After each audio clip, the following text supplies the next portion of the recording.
Hello and welcome to the Mega Blood Moon official podcast, coming at you live from the Sanguine Moon Base, located in the heart of your dreams and the eyes of your nightmares. Now let's give it up for our studio founder, Ben Floss, as he reads the rules of the game. The rules are simple, and there are only 4 of them. Number 1, the script must be 70 to 90 pages. Number 2, the minute you type the end, your script is done, so don't take it too seriously. Number 3, the budget is whatever you have in your pockets currently, so write accordingly. And number 4, the moon must explode at some point during the movie. Welcome to the big stupid party. Yay! And those were some fine words from our studio head and illustrious dictop of all things Mega Blood Moon. Did you say dictop? He's a Dictop. He's a dictop. You know, he's Like yeah, the he's head of just the like studio a little, and the he's like a head of a baby penis. dictator. Yeah. A dictop. Yes. Okay, yeah. Just make sure. Yeah. Yeah. Just a little prick who's full of Just the tip, like just the top. Oh yeah. Look, you miss 100% of the shots you don't take. I was just Michael Scotting it. 100% of the shots you don't take. Unfortunately, all my shots are towards the back. Yeah. You know? That's when you're hoping for a dick hot.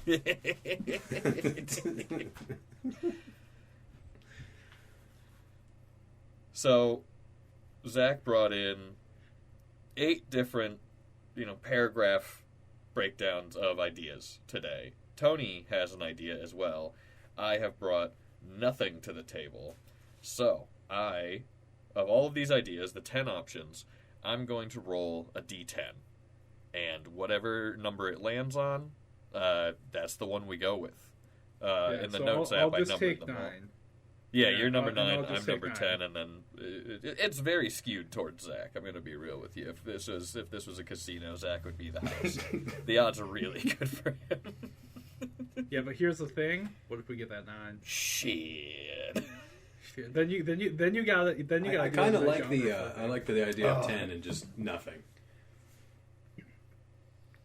Oh, I'm trying to think of like the least appropriate Mega Blood Moon theme, and I've landed on pastoral romance. Love it. I mean, honestly, I think that would actually could work nicely with a rewrite for number 3. But yeah. All I'm right. talking Hallmark movie. Tony, Zach shanghaied my option, so the odds, man, are they bad for you? You know, all I gotta do is hope that this dice app that I'm taking on faith that you're rolling. You know what? I will. Because I can't. I will share my screen. Excellent. Yes, I want video proof of this.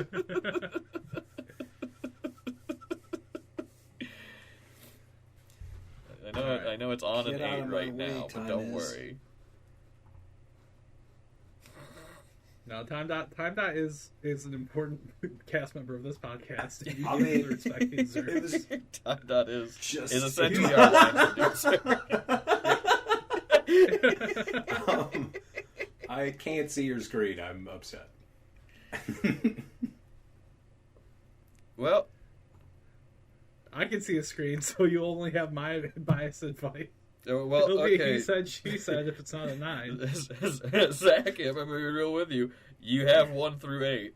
If it hits 9, okay. It's Tony's. All right. Oh, God. And I'm rolling it. Oh, yes! It's a 10, so just give it to me. Just give it to me. No. No. Hand it down the line. Hand it down the line. No, this is Benny's playing Here we go. field. So are we just going to play the board game? Coming soon, everybody. Mega Blood Moon, the tabletop role-playing game. It's actually, yeah. Feature complete and now and format and spelling complete and out of my hands. Double checked, double proofed. It'll be coming first to our Seed and Spark backers, which if you didn't do, you can still give us money. and then it'll be $2 on the website. It'll be $5 on the website. It'll be $10 $15 on the website. It'll be coming with its own miniature line, and that one's in really hard quotes and italics. It's actually a miniature line. I just drew a really small line on a piece of paper and sent it to you in the mail. I was going to say, it's an STL download, but it's cardboard. It just prints out on your printer. The fucking Cheat Commandos playsets. Cheat Commandos! Rock on! Alright. There it is. Alright, I've got something. Ready? Go. A Love Lost in the Barley, a Mega Blood Moon story. A love lost in the barley. A story. Or, as I just wrote out, AMBMS. Mm-hmm. Abums. A Love Lost in the Barley, oh? Leave. Leave. Get out.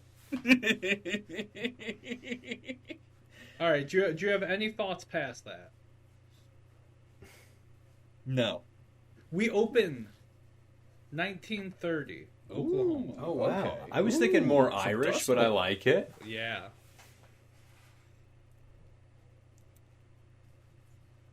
All right. So it's 19th. Yeah, Dust Bowl. You know, everybody's trying to move out west. We got Okies, and that's the conflict right here, is that John Pemberton, his family's been on this land for 70 years. They've been working these barley fields, and his beau, or the object of his love, we'll call her Susie Willimkins. We'll change that name later because that was terrible. You know, Susie, her family. fun and Greek. Yeah, her family lost everything when all the cattle died because of the Dust Bowl, and they're talking about packing up, moving out to California. And so they got one last summer together because her family's going to leave in fall when the weather turns. Okay. A parallel idea that I think fits in really well with that. The first family, our hero, our male character, his family, John Pemberton. Please. John Pemberton. Yeah, because Johnny Pemberton's a real We're going person. with Pemberton. He's a comedian. Yeah. Oh, is it? Oh, okay. That's probably why I thought of that name. Well, Josh Pemberton. Joshua Pemberton. Yeah. Pemberton.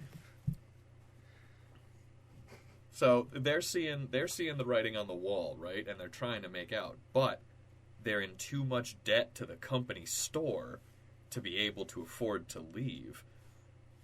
The company store is ruled by, I don't know. It'd be a bank. It'd be a mortgage for a bank. Mortgage for a bank, sure. Yeah. Well, I mean, just a company store doesn't make sense outside of coal miners because they're farmers. Yeah, that's fair. Yeah. But so the bank, and the daughter of the bank feels for his plight, and that's how we get our little Romeo and Juliet of the farmer versus the banker's daughter, and Where are the farmer's son. Oh, they'll come.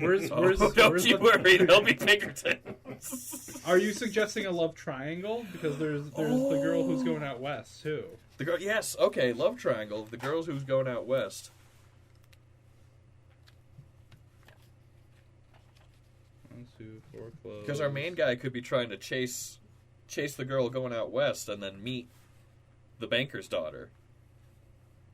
The banker's daughter has had her eye on him for a long time, and she's actually getting her father to fuck with the other family and call them their debts so that they'll move and run to California. Oh, she's trying to end the farm so that he'll be free. He's trying to end the other girl's farm, not his farm. His farm, she's like pleading, like, Daddy, you can't do it. They're trying to. Daddy, they own that land. They're trying to end Susie Boom. Yeah, Susie. What is? Ooh, there it is. There it is. Susie, Vaughn, and Buick. Because if it's Okies, there's a lot of Dutch out there. Yeah. Vaughn and Buick, or could it just be Buick? Susie Buick. Actually, I love that. Vaughn Buick. Oh, this is perfect. Well, we gotta go on down to the Von Buicks. See, that works. Totally.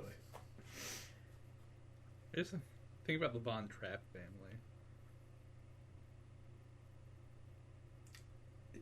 They're vampires?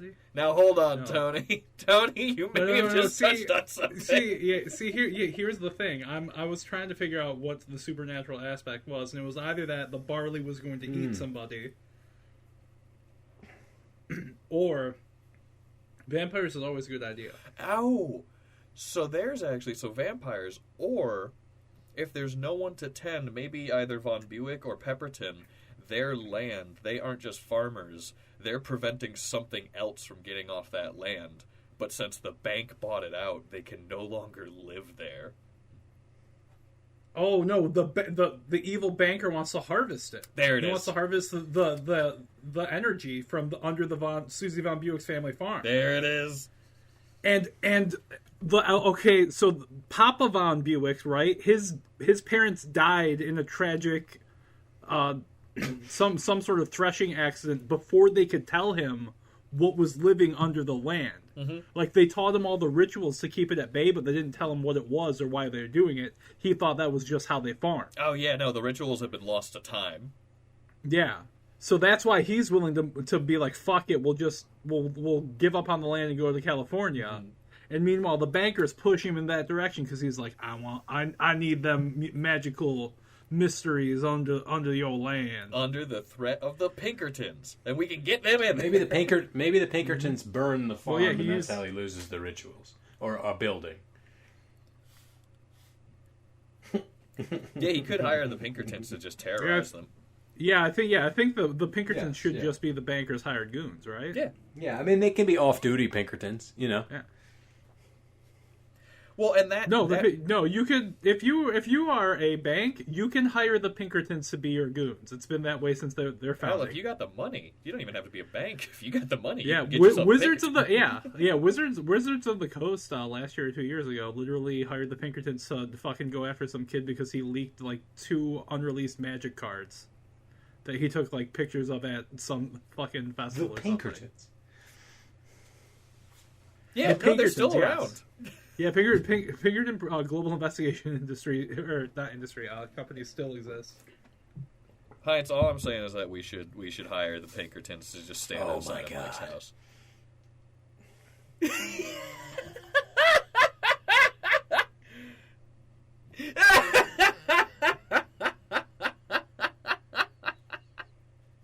Just 2 dudes in bowler caps with Pinkerton badges standing outside of Lipton's place. Fuck, man, I'll do that for free. Be fun. Anybody gives me trouble? I don't know if he'd notice. I think it would take a while. I just want them between his door and his car, so if he goes outside, they just stop him. In like that 10-foot stairway area. Literally immediately in front of his door. Just right outside of his car. And then you just see him put a padlock on the handle. I don't know how that would work, but... But like this opens it up so that there can be, once the dark energy is released, Pinkerton slaughter. Possessed Pinkertons. Ooh. Possessed Pinkertons. Ooh. Yeah. Satanic Pinkertons. So we got this romance triangle A plot, and then the B plot is the supernatural element. Sorry, what is the thing living under the town? I think I missed that. It's just a mysterious, non-corporeal eldritch Gotcha. Okay. Situation. I don't know. You didn't? No, okay, you didn't. I was just making sure I didn't miss it. Yeah.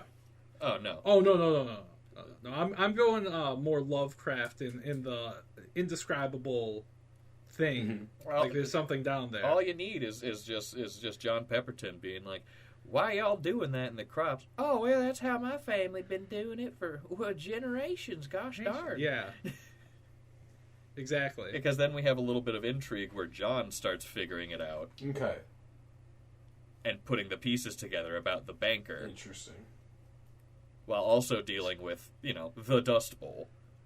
Yeah, I'm going to say the banker's daughter's name is Carolina, just so we can get the scene like, Carolina, I'm just wondering what your daddy wants that damn Van Buick farm for so bad in the first place. Ain't shit can grow on it. Don't grow shit for fuck. Oh.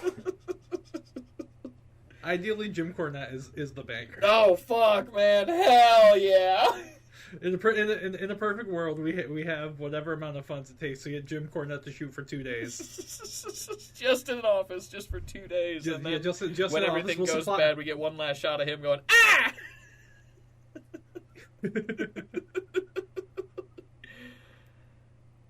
I don't care what kind of 2-cent oak and poke motherfuckers living on that land. It's mine. I own it. It's gonna be mine, and they can get the fuck off it. Yeah. I cannot remember this guy's voice in my life. Yeah.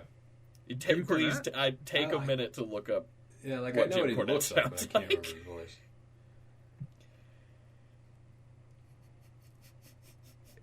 It is the most Louisville a person can get. He's pretty much just Louisville. He sounds like a pampered Southern rich boy. Sounds like his character.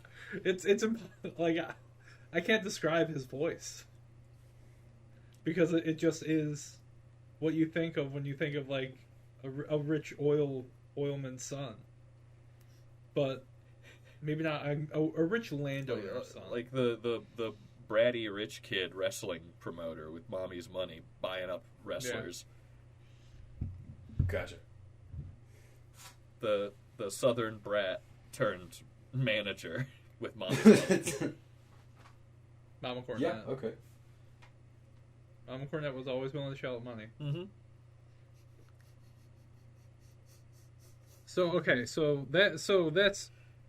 That's easy. So do we? How do we start? We still this have film? the tennis racket up on the wall behind him. Yeah. Oh yeah. 100%. So basic plot. Well, so we'll do. I'm gonna write it down. A plot is boy likes girl. Girl is moving. Other girl is happy. Wants boy. There should be some sort of harvest festival, right? Maybe instead of a harvest festival, it's just that the time of year when the crops would have been harvested, but the Dust Bowl's gotten so bad that it's gone. That time they cannot do what their tradition was to begin with. What about like a Pioneer Days? Well, actually, that could just act as our timer. Is that it is the countdown to when the harvest should happen. Yeah, because her family said that they'll stay for one last harvest festival. Mm-hmm. All right, so now the time of leveled wheat, or some other foreboding name. I think that's too verbose for the area. That makes sense. Or even I think just call it the reaping. The reaping, or the walk through the barley. Something that sounds mysterious.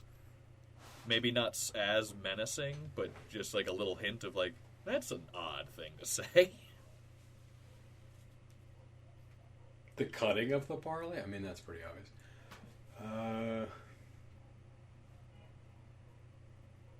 The big blood giving.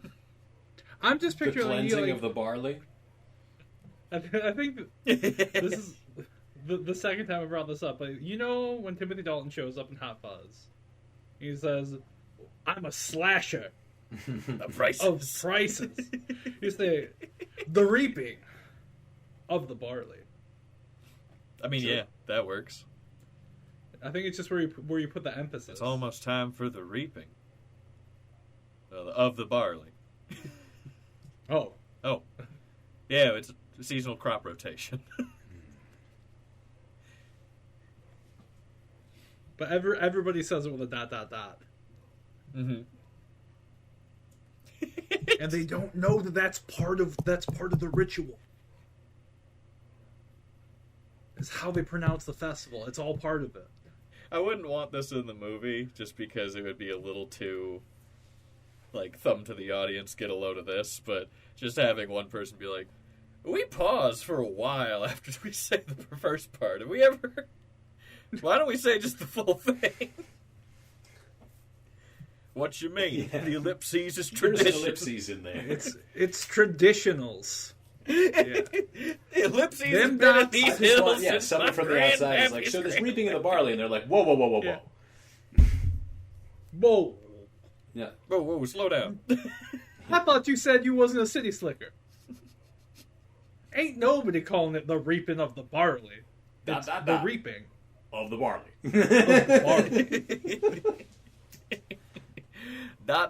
Or if you prefer parentheticals. Gonna have to pull them dots out of my cold dead hands. If it's just the reaping of the barley, we call it the barley reap.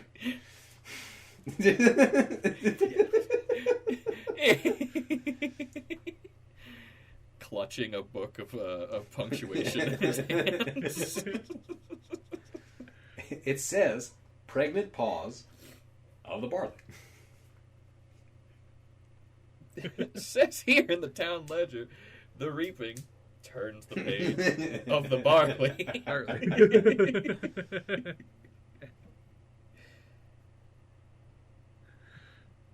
Oh. If only it was set in the 80s. Where do you think Seeger got that fucking turn the page from? He had to turn the goddamn town charter over the Sea of the Barley. How come we're the only town in this area with a 2-page town charter? Where do you think traffic got the guy dealing for John Barleycorn Must Die? Fucked if I know. We are a culturally relevant town, but only in the future. Only in the future. I picture the 1970s.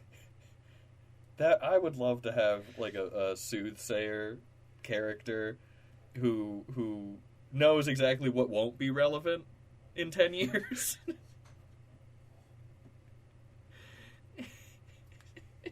just in 1910. I'm telling you, next decade ain't nobody gonna care about your Victrola. Guys, we got maybe 10 more years of these wax cylinder phonographs. After that, they figure that shit out real fast. I'm just saying, look up, just keep your ear open for a switchboard operator. That's gonna be big for a while. Y'all ever heard of Enron? You're gonna want to put your money in, then take it out. Get your money in the 70s. Take it out by the 90s.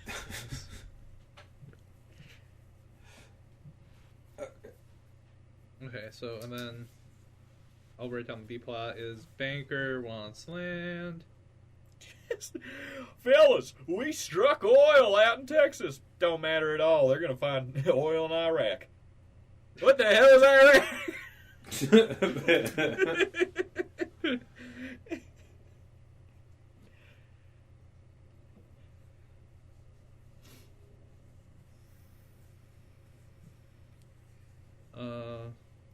What did we say? It's just like an eldritch force under land. Mm-hmm. Yeah, can we make it seem like it's oil?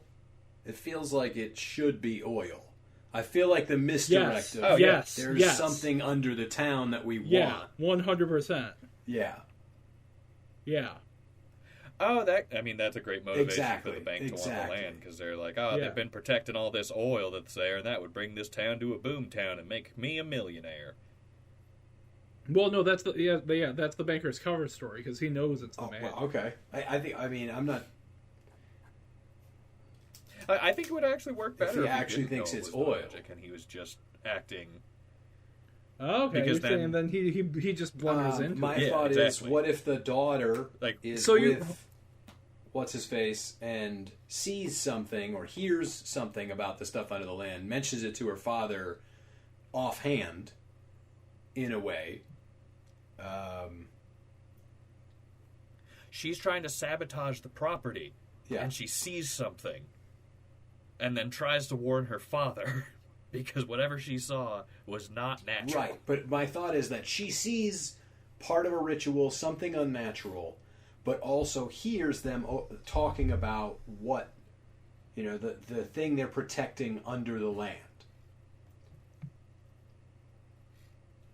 I thought the bit was that they don't know that they're protecting what's under the land, which is why they're willing to leave and go to California. Oh, I thought the idea was that the rituals were lost, so they couldn't do it anymore.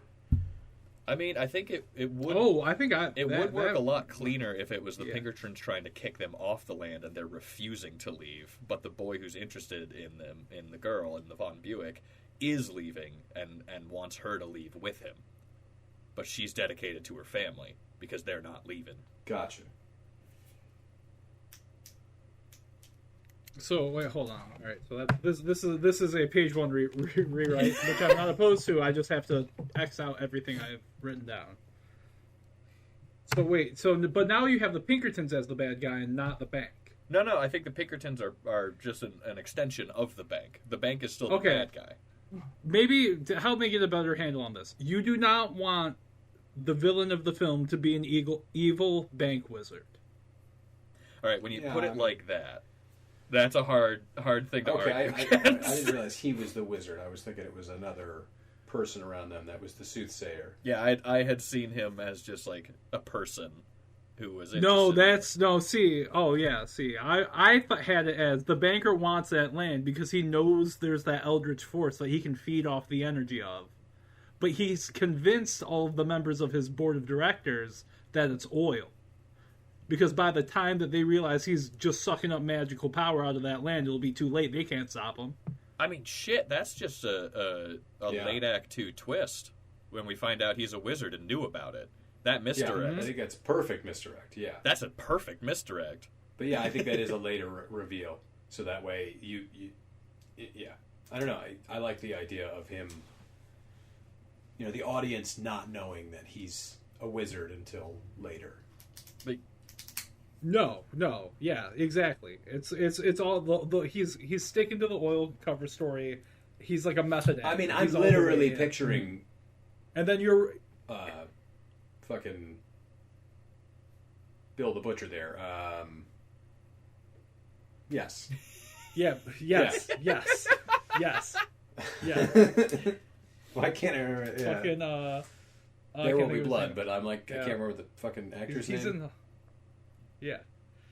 Daniel Day-Lewis. Daniel Day-Lewis. What's the actor's name? That guy. Daniel Day-Lewis, yeah. He's playing Daniel Plainfield.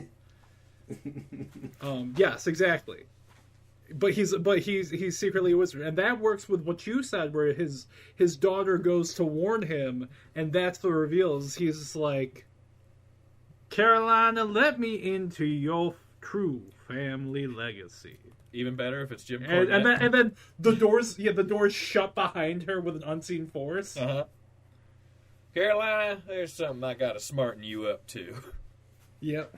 Because if it's Jim Cornette, he's using smarten him up. Oh, yeah. All the doors closed, the blinds covered, but there's still light in the room somehow, and he stands up. Yep. I ain't getting to where I was playing fair. I like it. And I didn't get where I was by abiding by God's laws on earth.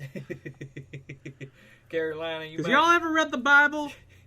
There's someone else who's willing to give you power, and he's hella happy to cut a deal.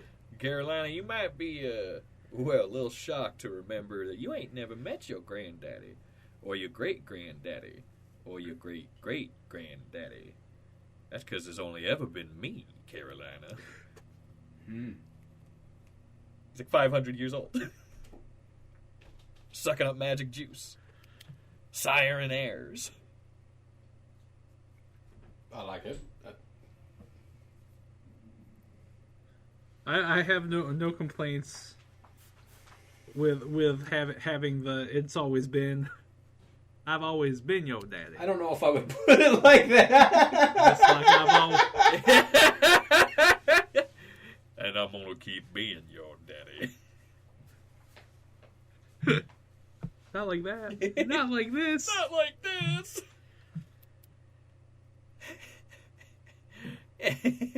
Oh, Carolina, you ever wonder why just damn near every oil derrick from here down to El Paso's got my name on it? Well, it ain't a coincidence.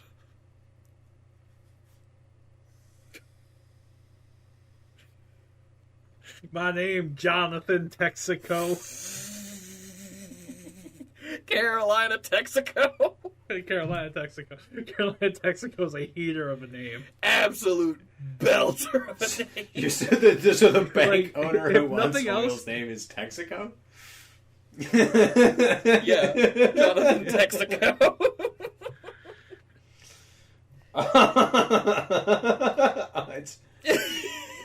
A man can wear many hats, especially if he's been alive for 500 years. Stetson Texaco is a heater. Fuck, dude. That hits, dude. Okay. Absolutely worth the lawsuit. What? No, we just have to spell it slightly differently. Absolutely not. They will see that and go, well, this ain't exactly subtle. Slap us with that DNR and we'll go, I mean, yeah, okay, but like, pretty good. DNR? Right?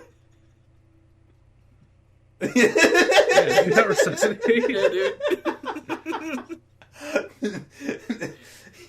Texaco They're going to pull the plug and walk away. Texaco doesn't... I don't think Texaco exists anymore, does it? Yeah, there's still Texacos.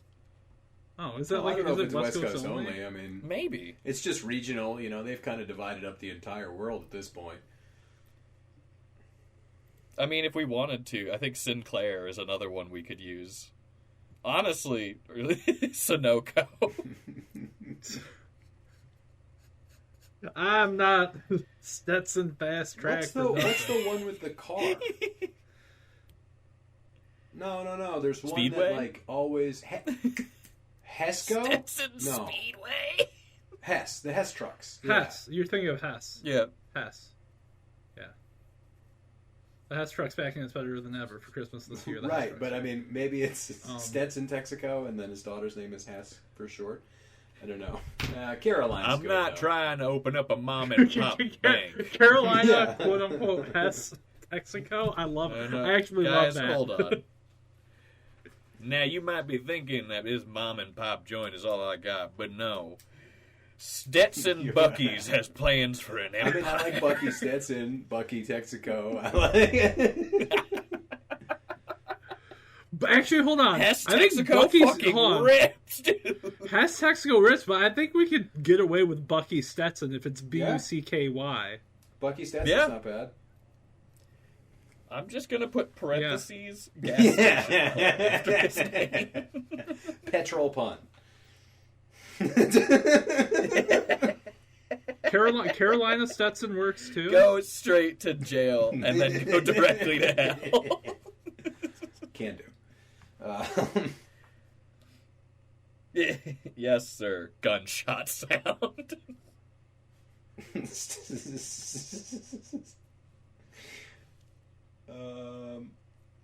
I imagine the banker would also have a son Pepperton, who probably doesn't like the family. He doesn't have to. He could. I mean, so I actually thought about this a little bit ago. I think he does have a son. Pinkerton Texaco. Good old Pinky Texaco. Yeah. Dude, Pinky Tex. Pinky, going down to that farm, Teach them a lesson or two about staying where they don't belong. Hold on.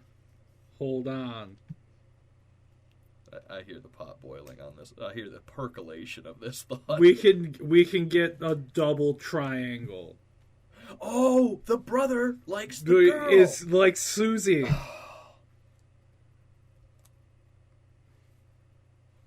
So now we have a square, that was the but one it's a double thing, triangle. I was like, how the fuck would a brother fit in? Double triangle. Yeah, so yeah, Pinky Texaco.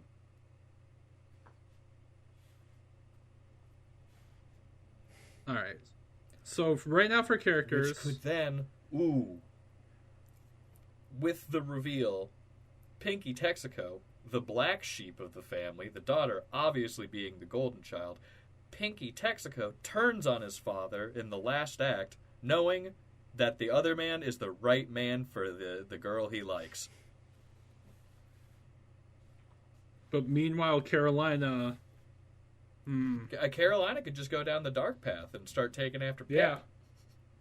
Well, we can have her at the end trying to sacrifice Joshua and Susie with her father, and then Pinky breaks it up. Oh, and that'd be a fun rug pull. Is someone's being like, "Oh, is this a if I can't have you, no one will?" And she's just like, "No, I want to be a fucking wizard." Y'all see that shit Daddy can do? Did y'all see that shit Daddy can do? I don't give a rotten fuck about y'all. He picked up a Model A. With it, he didn't touch it. He didn't touch the damn thing. He just used green flashlight to pick up that combine thresher, hurl it straight across the yard. You think I give a fuck about love anymore? You think I want to be with a broke boy? I'll find a rich boy. I'll mind control a rich boy. I don't fucking care.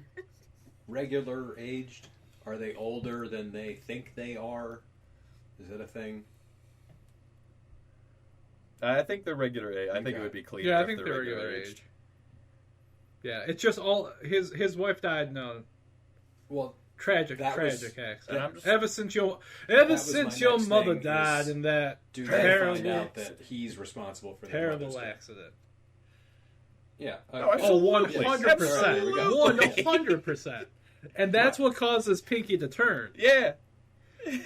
and Carolina sees the power and says, "Well, hell, I'd do that. You need me to kill Joshua to get that power? Well, because all you had to do was kill Mom." That would be the other turning point. So Pinky, he turns at the knowledge of the mother dying. He also doesn't have the magic inclination that Carolina has, so the father already had kind of cast him aside as worthless to continuing his work. That's why he calls him Dud. Yep. So he's Donald Jr. I love it. I'm thinking more of a Hunter Biden. All right. Cracked out of his fucking core. Yeah. This is back when they still had lithium. He's just sucking on ether at all times. That's why everyone was... Yeah. That's why no one believed in mental illness. Everyone had lithium in their sodas. They were doing fine. Yeah. You had Coca-Cola for the come up, and then you had lithium for the come down, and then 7-Up. It was a beautiful time. Golden age, truly. We used to be a country. You used to be able to buy heroin at the dime store. You know what? Vote Stetson, Texaco. Used as just used as like a carbonation. No, that's why it's called 7-Up, because it would perk you up. Yeah, because there was lithium in it. It was specifically sold as a lithiated soda. Yep. Interesting. It was people used to just take lithium. It was actually prescribed by some doctors when people had the downs. When they had the little bit of the mopies, they'd be like, "I drink 7-Up," and then they drink a 7-Up and be like, "Hey, I actually feel a little better." That's the same thing as villages who were downstream of lithium deposits generally had better mental health than the villages around them. Interesting. Yeah, you know what's fucked up is that shit had lithium into it in it until 1948. That's well after the cocaine was removed, right? Yeah. Yep. Cocaine got taken out of Coca-Cola by the Pure Food. It was the Pure Food and Drug Act of it was part of 1919, Prohibition, I think, or something like that. God, the one guy who didn't know it was taken out until he took his first sip of New Coke. Oh, What? What the? What? This is worthless. How come I ain't getting no buzz off this? I mean, oh, they took the cocaine out, smashes it on the ground. Yeah, I will say sugar it works. nut water. It works very well. The wizard is constantly drinking glass bottle Coke the entire movie. He's a Coke addict.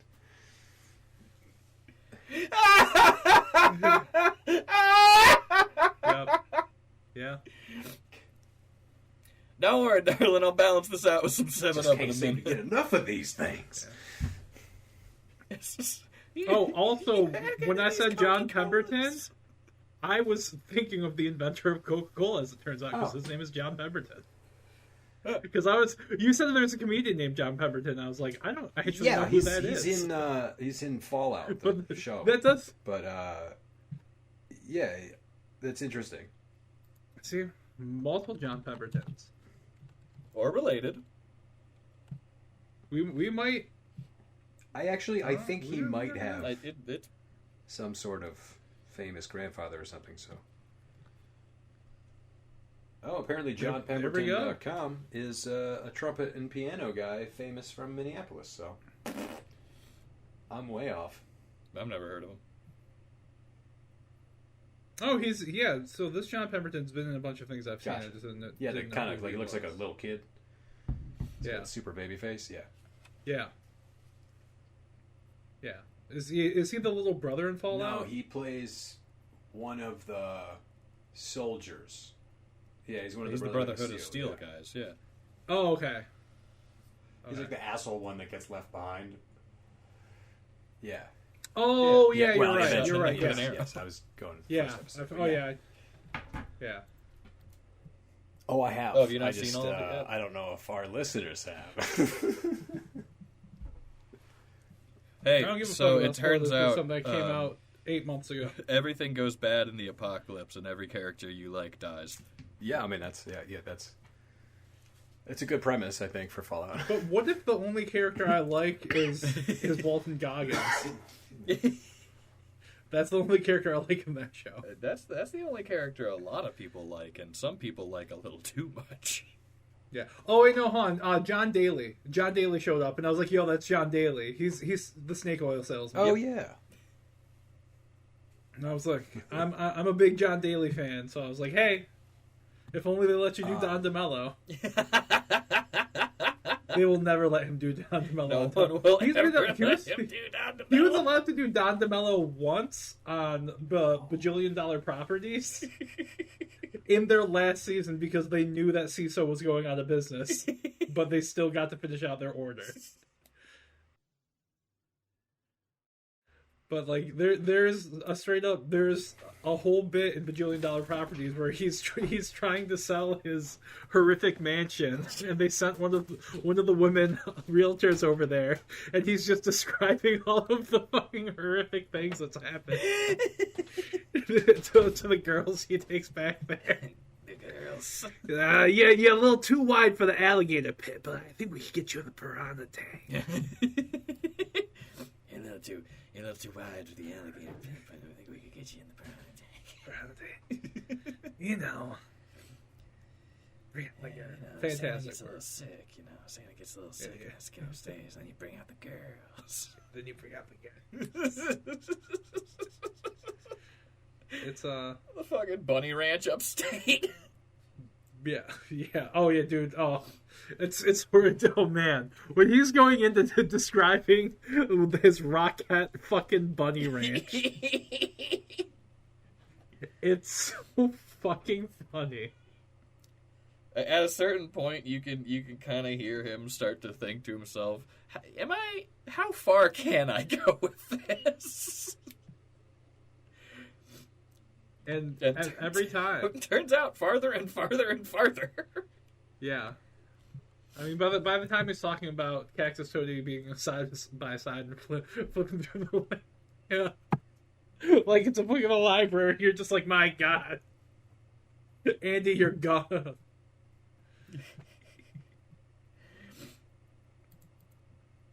Yeah, I'm just writing down some of the stuff we've said so far so I can keep track of it. It's important to take notes, and you, the listeners at home, I hope that you've been taking notes, because I'll tell you something right now. If you're not taking notes, and I'm not taking notes, then nobody's taking notes. Well, but I am taking notes. I've crossed out several things and had to rewrite several things.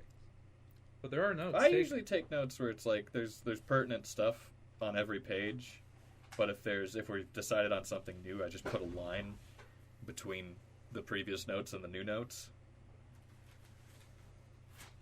So that's just my point of separate. There are many ways to listeners. There are many ways to take notes.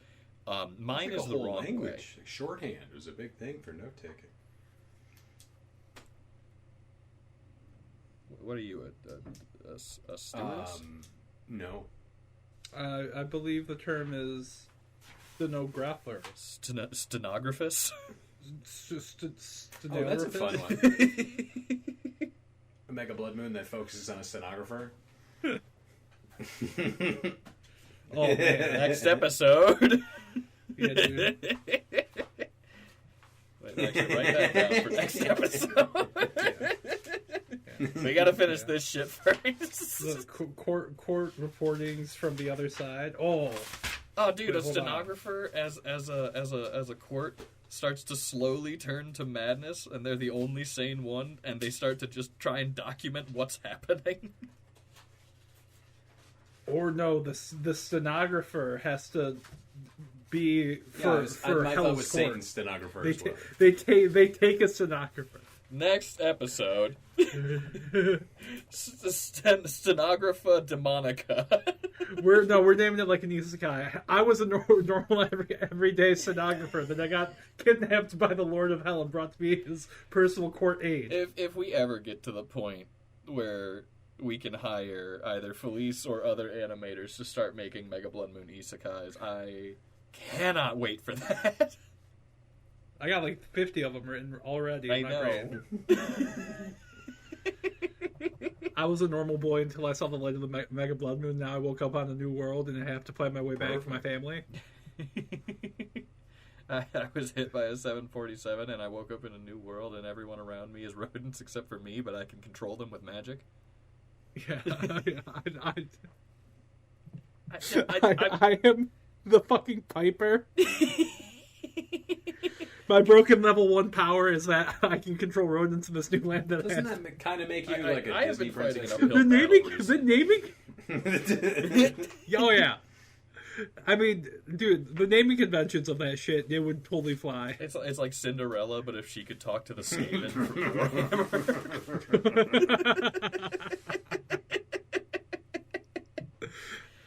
I have been trying an uphill battle to describe to people how good the feeling would be to hold like a good, like medium, like a Costco hot dog sized rat and wiggle it at people to cast spells. Like it has to just be the best feeling on planet Earth. Using a rat like, as a wand, essentially. Well, I don't know what would happen if you actually did it, but I'm sure, dead certain that if whoever you were pointing it at, they'd be like, it's a curse. It's a curse. Would that be a want or a rand? Would it be a want or a rand? It would definitely be if it's a rat wand. Yeah, a magical rat. Yeah. Much like all of the rands. Yeah. Ein Corporation. Paul. Both magical.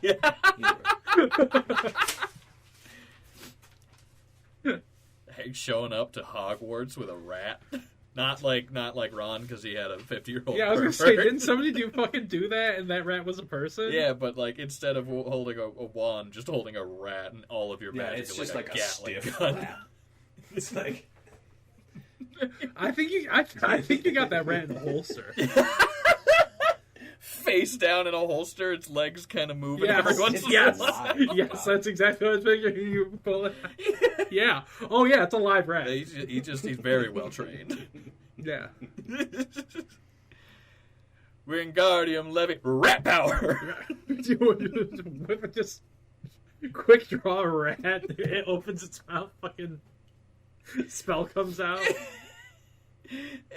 No, even better. The rat has its own wand. The rat has its own wand, but then it still does like a Dragon Ball Z TN Buddhist palm. Yeah. Pulls in energy. Oh. Who's that? Voldemort's rat. Voldemort evaporates in pink mist. Oh yeah, dude. That's the dream. Spin the rat like a revolver and pop it back in the holster. Yeah. I think the rat spins itself, which is even more. You're just holding out your hand and he just starts spinning. Yeah, he just. It's like a Counter-Strike fucking inspect animation where the rat just spins and goes back in the holster. You hold out your hand and he hits a fat spinneroonie and it just goes right back in the holster.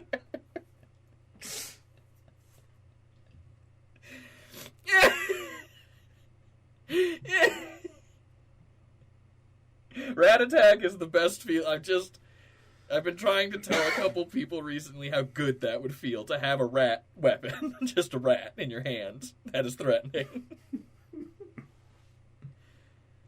If only you lived in New York City, it'd be so much easier for you to start figuring this out. I freaked a friend out in New York City once because I did. I just picked up a rat once. Just picked that son of a bitch right up off the ground, and I was like, "Yo, free rat." My God. I hope you've been tested for blood diseases since that day. It didn't. Decades ago. That was the crazy part. I was we were outside of a White Castle, and I just picked up this rat, and I was eating a White Castle burger, and I just gave him some White Castle burger while I was holding him, and I was like, yeah, this rat rules. He was chill as hell. He didn't give a single rust. He would have been the perfect kind of rat to point and curse he was like super high to be eating a White Castle. So. Oh, yeah. Of course. That's what I was. Do you remember what color the rat was? So this is something that you guys might not know about. There has been a rat civil war going on under the streets of New York City for like the past 30 years now. There is now a specific breed of New York rat that is genetically different than other rats, and they are aggressive. Yeah, and they force out the native brown rats of the Bronx, and they've been forced off the island of Manhattan entirely now. Mm-hmm. There's a rat war going on outside no man is safe from. I do not remember what color the rat was. I just remember that the rat was chill and had white. So the denizens of Manhattan are gentrifying the Bronx. Yes, yeah, it makes sense. Yes, it's common. Yeah, it started. I assume it started in Bedford-Stuyvesant, just like in real life. Yep. They just couldn't afford it anymore. It's just. Yeah. The white hipsters moved in, and the massive rats did too. Then they moved to Hell's Kitchen. Now that's gentrified, and you're. So wait, do you think when they discovered the tunnels, do you think there was a moment when the tunnels were being dug, where they were connecting two tunnels, and then they broke through the wall, and it was like World War I, where the two sides met? Well, 100%. Yeah, 100%. Yes. Open up one end of the tunnel, and there's just other. a wall of rats, and all the rats are looking at them, and they're looking at the rats. And then they just politely scooch by one another. I just picture Willard. That's all I see. Just waves of rats. Wait, my thought was it's the people digging the tunnels and then the rats, and they're all lined up parallel, and they're shaking hands, saying "good game."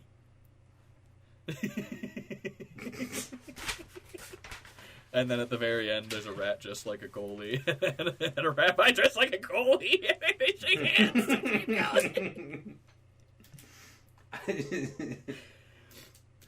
Fucking Chris Collinsworth on commentary. I'm just picturing the rat from Bankman's World now. I don't know if you... Yeah, either way. So, I'm not gonna lie, guys, I'm a little lost in the story.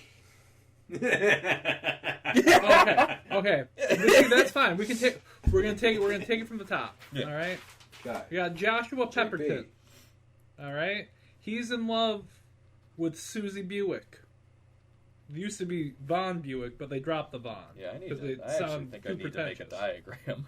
Got it. All right. Susie's family isn't having any luck with their land, and they're leaving for California at the end of the summer. And one of the reasons why they're having trouble with the land is because Bucky Stetson, or whatever we currently said his name was, the banker, knows that there's quote-unquote black gold under that land. And that's what he tells all the members of the board of his bank. But Carolina Texaco Stetson his daughter, Carolina, is also in love with Joshua Pepperton. And even though he's trying to work against her daddy and save Susie's farm, she's trying to help him because she's in love with him. Meanwhile, Pinky Texaco Stetson, or whatever we say his last name is, the Thale son, is slowly piecing together what his father is and what his father is up to. And then one day late at night, while they're trying, they see some rustling going on in the field, right? And so Joshua, Susie, and Carolina all go out in the field and they see something horrific out there, some abomination. So Carolina runs back to her pappy, Bucky, and says, "You can't buy that land, Daddy. Even if there's oil, it ain't worth it. There's something evil out there. There's something dark and mysterious." And he says, closes the doors behind her with unseen force and says, "Honey, it's time you learned about your family legacy." All right? And then while he's doing that, Pinky walks in. Because he was using the private bathroom that adjoins it, and he hears the whole story the whole story as well, because he's like, "Pinky, I can hear you in that goddamn background eavesdropping. Might as well come in here and learn about your family." I'm sorry. So they both. We need to come up with a better way, because the whole plot's like, "Oh man, this makes sense," and then Pinky unseen in the private bathroom, and I hear the aluminum it was mostly.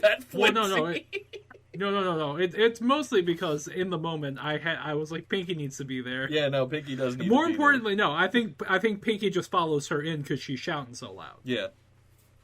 Oh, he's worried about her. He loves his sister. Yeah, exactly. So it's like, I guess it's time I told both y'all about your family history. And then that's when they find out that Bucky murdered his wife in order to seal his coven with whatever demonic presence, or some he murdered their mom for some reason. Okay, it's not something that's discovered; it's something he reveals to the children. Yeah, it's set up that the Texaco's wife, or Carolina's mom, is dead, and I mean, it could just be one in a string of offerings that Texaco has made to his dark patron. Yeah, it's like, do you understand what I've had to give up? God, I loved your mom so much. But when the devil comes from her due, you can't very well say no. That could be, separate reveal. Carolina, I did love your mom so much. And well, Pinky, I tolerated yours. Two moms. Two moms! Pattern of behavior! Two moms. I'm writing down two moms, question mark? Best note to see on anything. It's like a corporate presentation. A bunch of notes and then two moms, question mark. Two moms, question mark? Is it possible? Is it legal?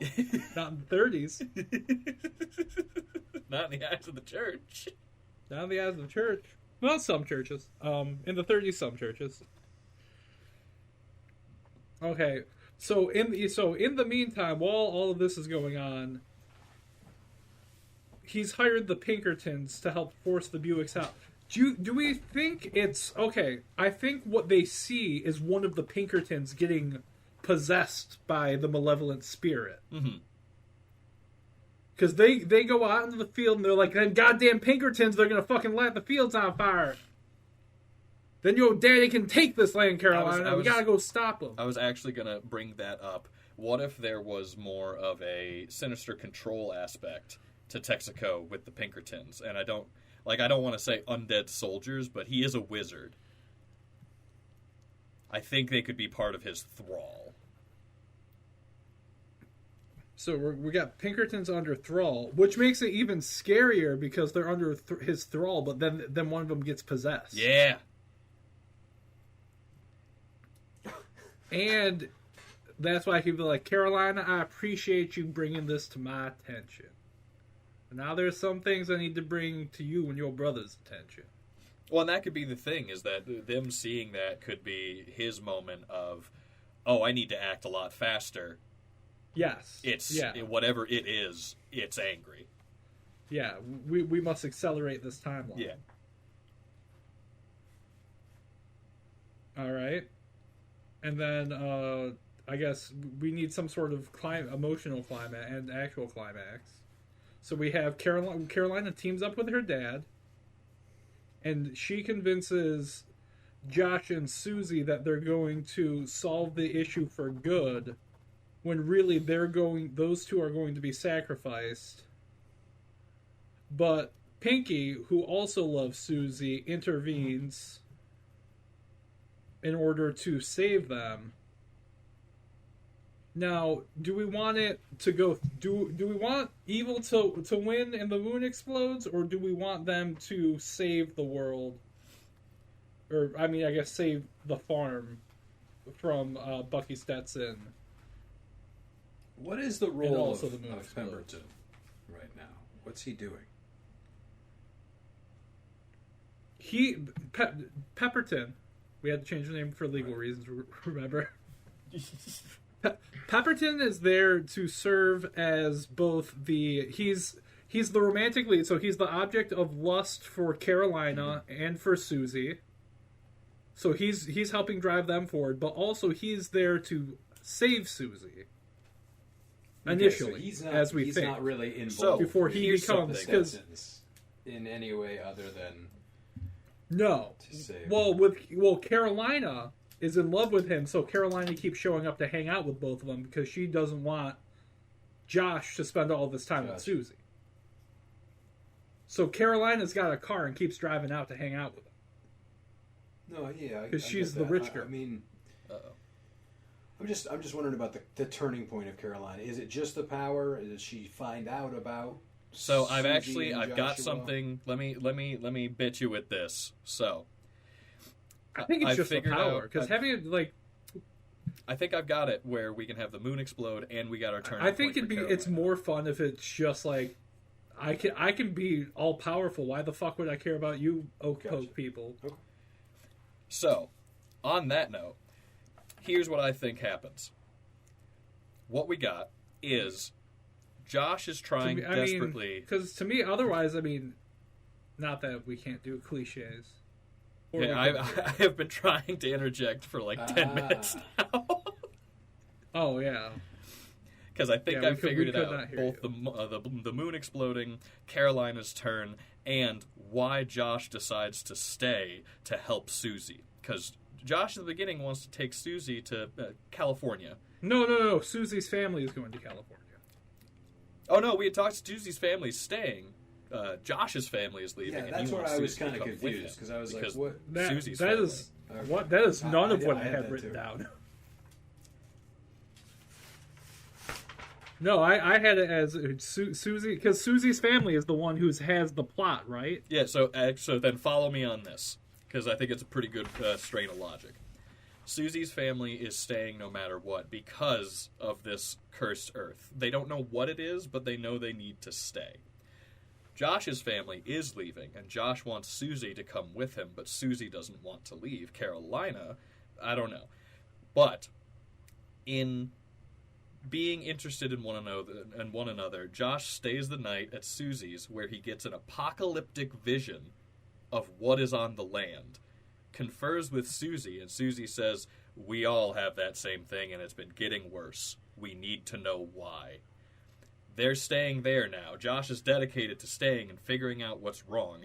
That leads to the three of them seeing the Eldritch deity. Carolina learns that Josh is staying with Susie to help her, takes that the wrong way, goes to her father. Father's a wizard, comes back to open the Hellgate and, gain her ultimate power. Along with this, gives Josh and Susie more motivation to try and stop whatever this is and eventually being captured to be sacrificed, partially due to Carolina's jealousy over their... Yeah, that makes sense to me. Yay, Ben.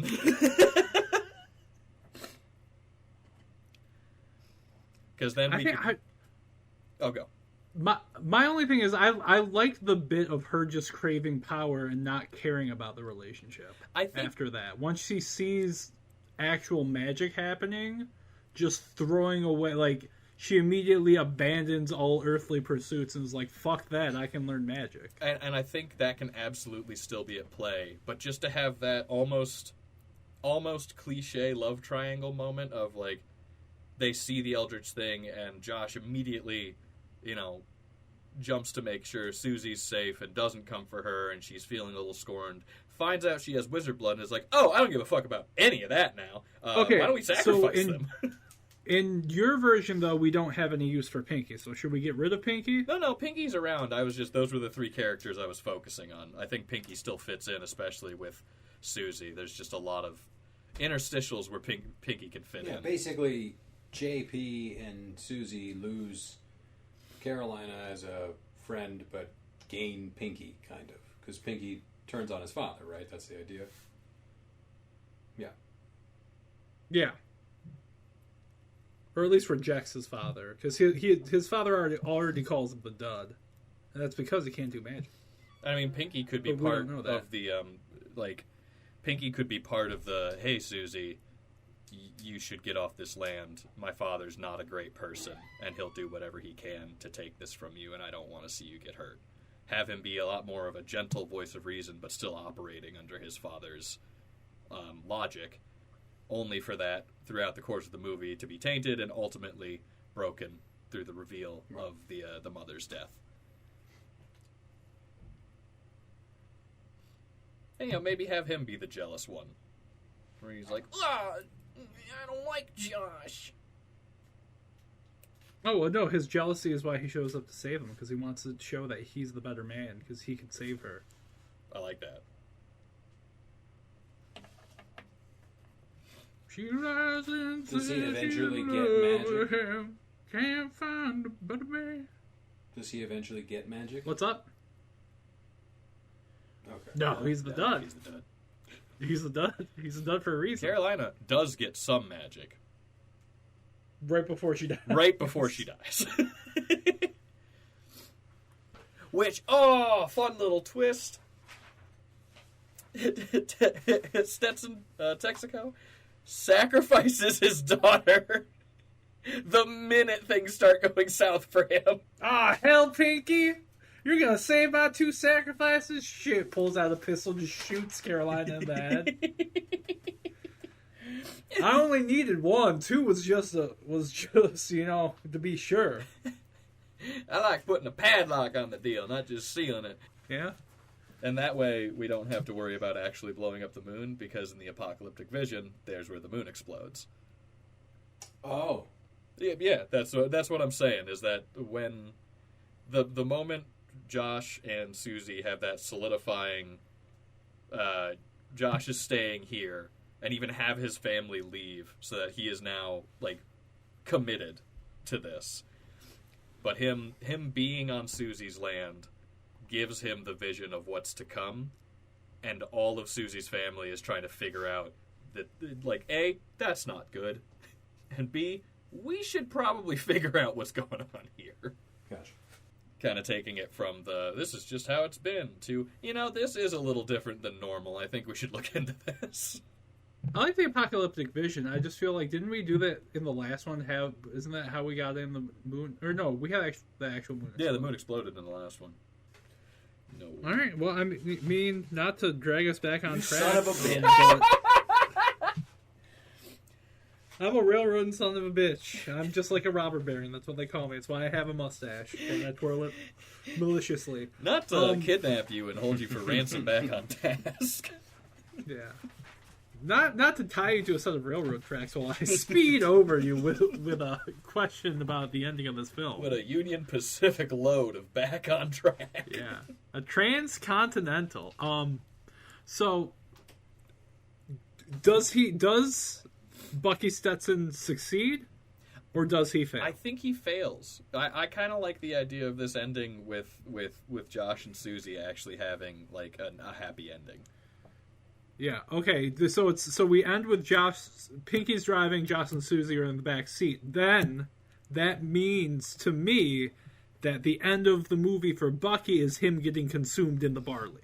Yes, absolutely. I'm bringing it back to that. I think Pinky dies. My idea for the last shot of the movie was Susie and Josh holding hands as the entire property burns to the ground. Burn to the ground. Because we already have Pinky betraying his father, and I don't think he'd live through that. Yeah, so maybe he just he just immediately like he sighs because like they're already running away and and Pinky's advancing towards Bucky. He sighs, shoots his daughter, then shoots Bucky, and then continues on with the ritual and doesn't care that they're running away.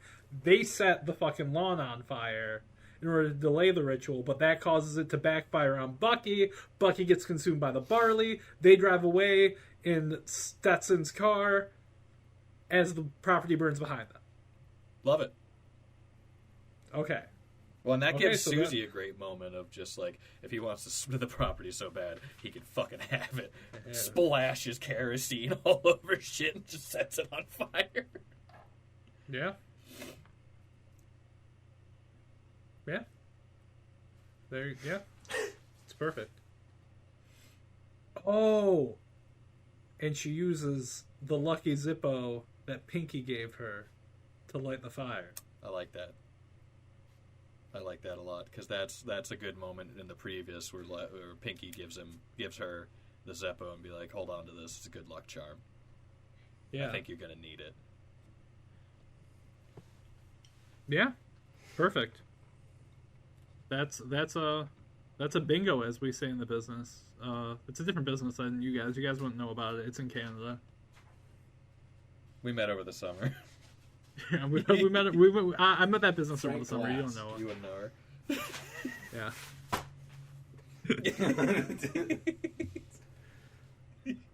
That's Jan's boyfriend. Okay.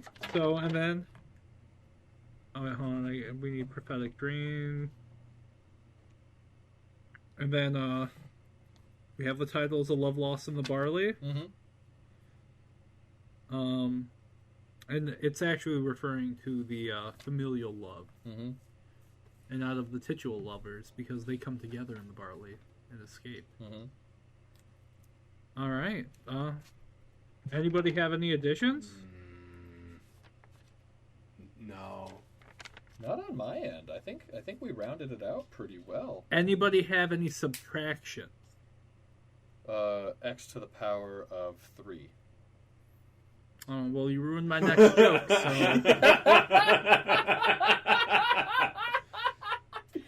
I'm going to say now that we've got some division. Yeah,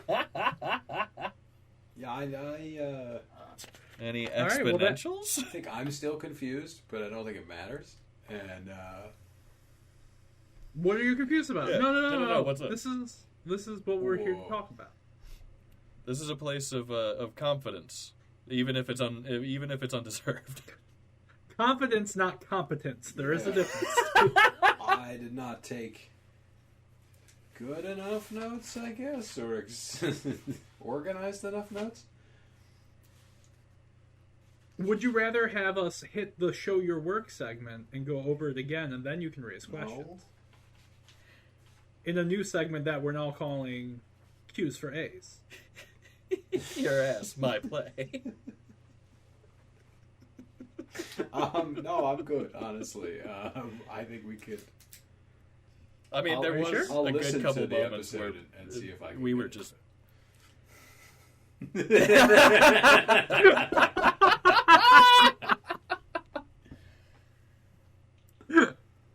Just give him a mouth, Josh. Just tell us what you're struggling with. Josh?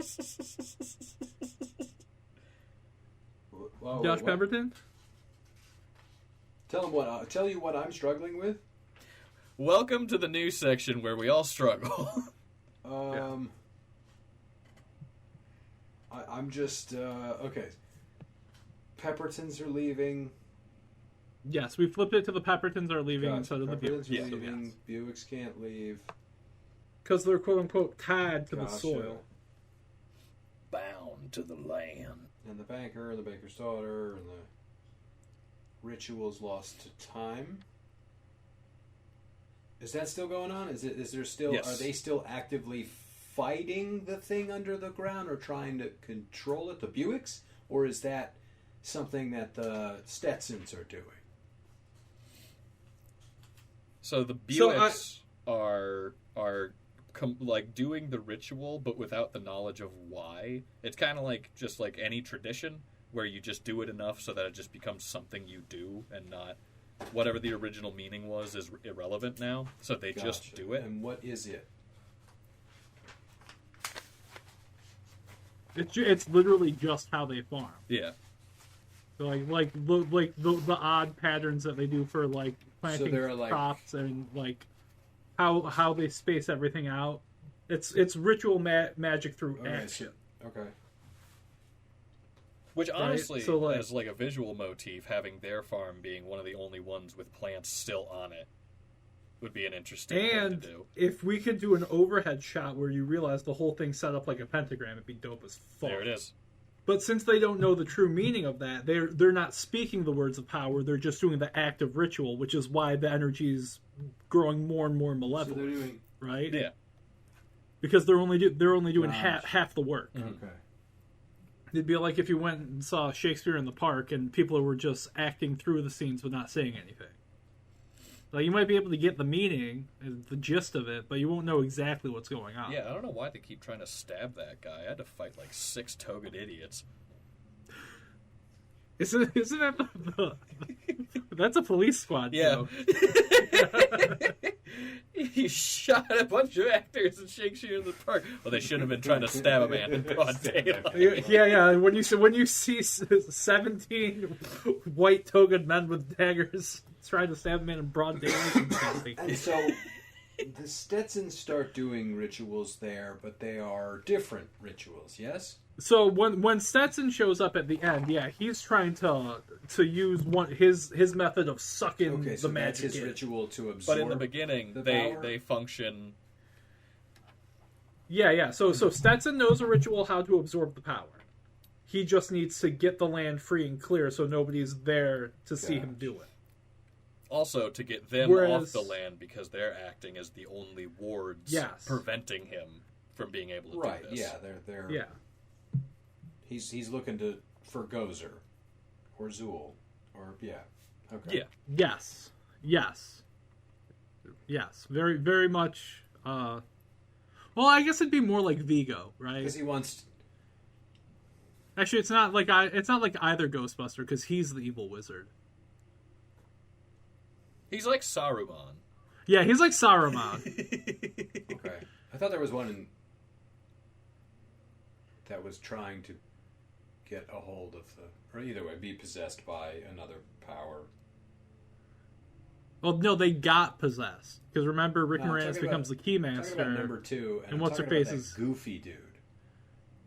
Like Vigo's is. Oh yeah, that guy. The command me, Lord. All right, never mind. Yeah, you're right. Yeah, you know what? You are right. See, yeah, so it is a Ghostbusters type situation. Nah, I actually think you're wrong. The state. That's what you're thinking of. Tried to think of the most innocent thing I could. A wizard in the Dust Bowl. Oh, a Dust Bowl wizard. Murdering his 2 children in order to fuel a dark magic ritual. To gain unimaginable power. And control of Upper Oklahoma. The Upper Oklahoma the Upper Panhandle. The this all takes place in the Upper Panhandle. Hold on. That needs... And everybody refers to it as the UP. Goddamn Upers. Yeah. Oh, we don't have a town name. Evilburg. No, I feel like it's got to be almost something innocuous. Like Morgansville. Oh, I mean, it could be What if it's Texarkana. Peppertown? Texarkana, Oklahoma. Yeah. Japan, Oklahoma. Hayao Miyazaki. Oklahoma. Dark Souls 3, Oklahoma. Dark Souls 3, Oklahoma, period. Comma, Oklahoma. Yeah. Zip code 10101. Should it just be Warhammer, Oklahoma?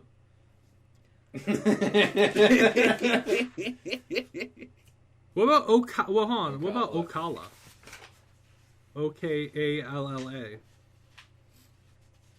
Ocala, Oklahoma. Sure, Ocala, yeah. Yeah, I like that. You know, and that's the real background lore, is that's the name of the tribe who originally sealed away.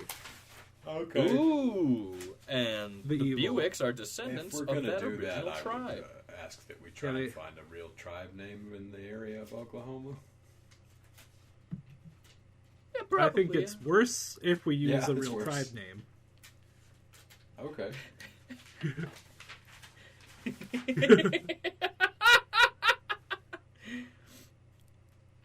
I think it would be worse. I would even say, you know what would probably be the best option, since they already don't know why they're doing it anymore? The folks who were here before us. Yeah, well, I said background lore. I didn't say you gotta say it. Yeah. I mean, if we do say it in the movie, just the folks that were here before us are the folks who came from this land. It's named for the folks who came from this land. Yep. Perfect. And then they looked directly to camera and said, Zach Hines made a big stink about this. We were going to call it Indian Halls. But he said it wasn't racist enough.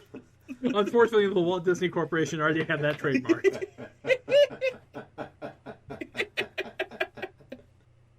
So, that brings us to the final segment of the podcast, which is Show Your Work.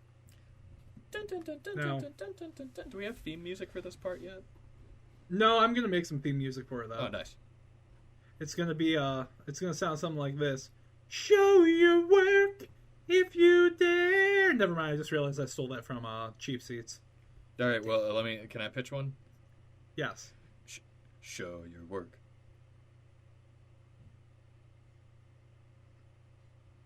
Yeah, I can't do a breakbeat drum solo, but I can do that part. Oh. Just breakbeat, 7/8 time. Show your work. Show your work. Show your work. Show your work. Yeah, we can make it work. I love it. I'll sample you saying "show your work" and then just Show your work. repeat.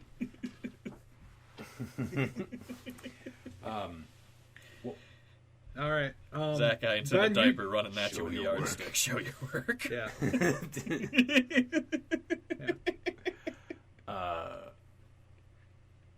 All right, Ben, you kind of took over the first half of this one in a good way. So how about you start the Show Your Work? Fantastic. Well, from the get, it is the Dust Bowl in the Upper Panhandle in Ocala, Oklahoma.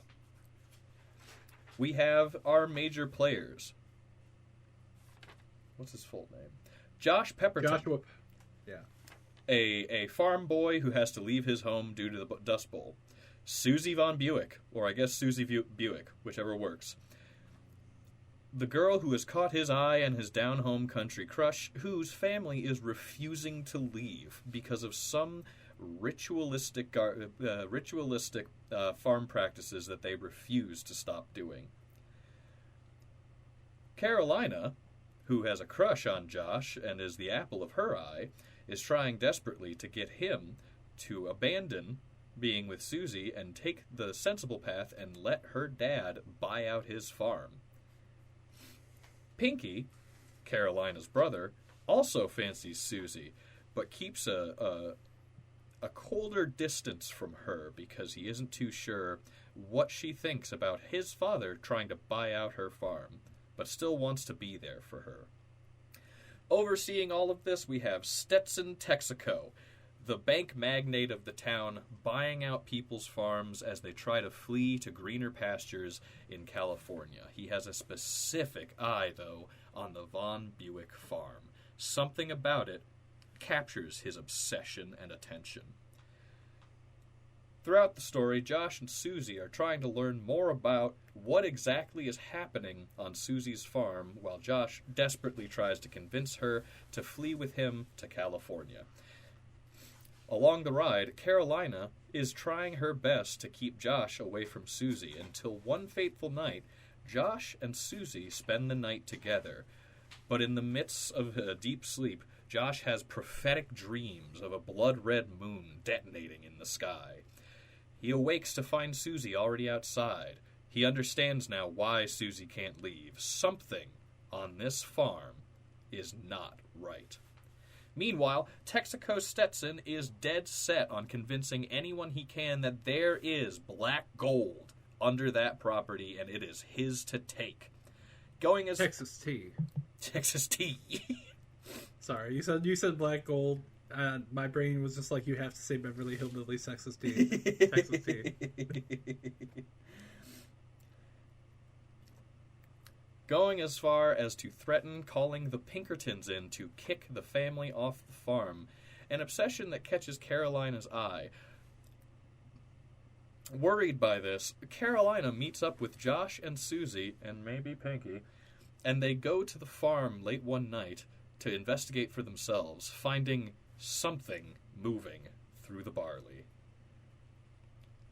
Running back their separate directions, Josh, more than ever now, is convinced to stay and help Susie as Texaco's efforts to take over the farm grow in severity. Carolina, going to tell her father what she saw, is met with the startling fact that her father, Stetson Texaco, is a nigh unkillable wizard, hell-bent on finding the magical source that lives beneath the Von Buick farm.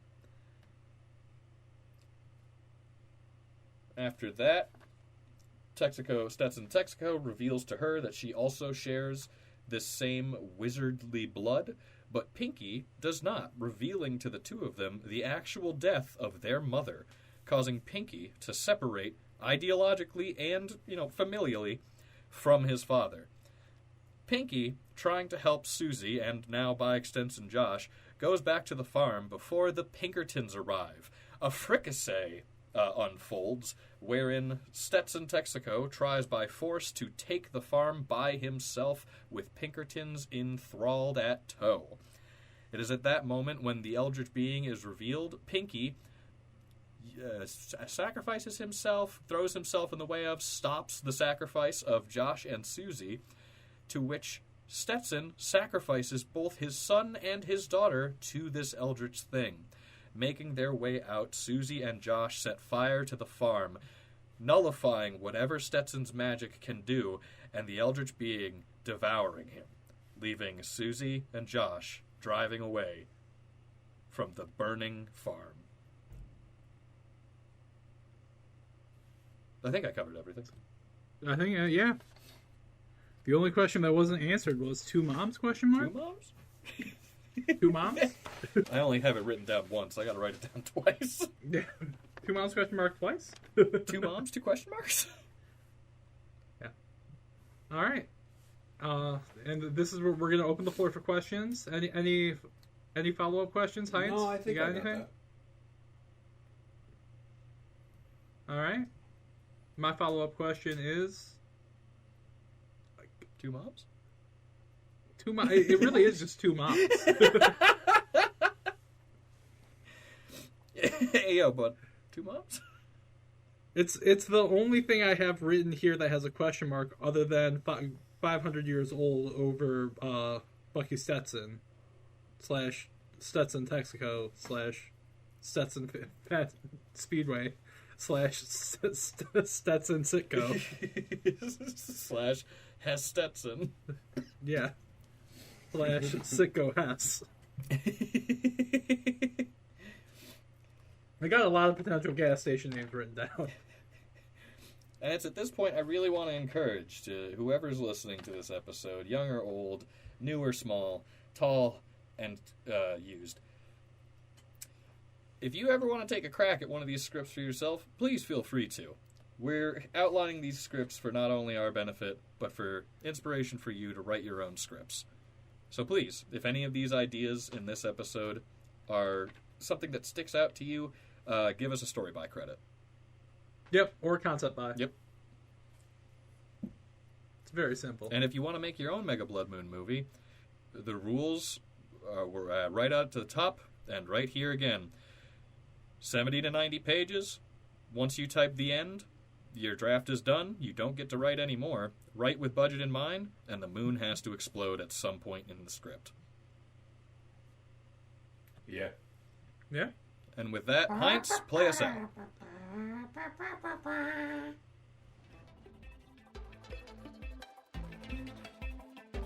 Thank you for listening to the Mega Blood Moon podcast. If you have any comments or questions, please check out our website at www.megabloodmoon.com. There you can email us at unknownitalian@megabloodmoon.com or a fearsomewizard@megabloodmoon.com. You can check us out on Instagram at Sanguine Moonbase. You can check us out on Twitter at Mega Blood Moon. You can check us out on TikTok, if you have one of those still, at Mega Blood Moon.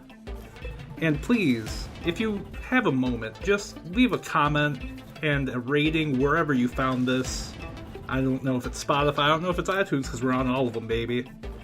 But every single review helps more than you could ever know. And remember, this could all be a simulation, and reviewing our podcast might be the only way out. I mean, I'm just a program, I'm not an admin, so I can't make that decision, but you can, and you will. I believe in you.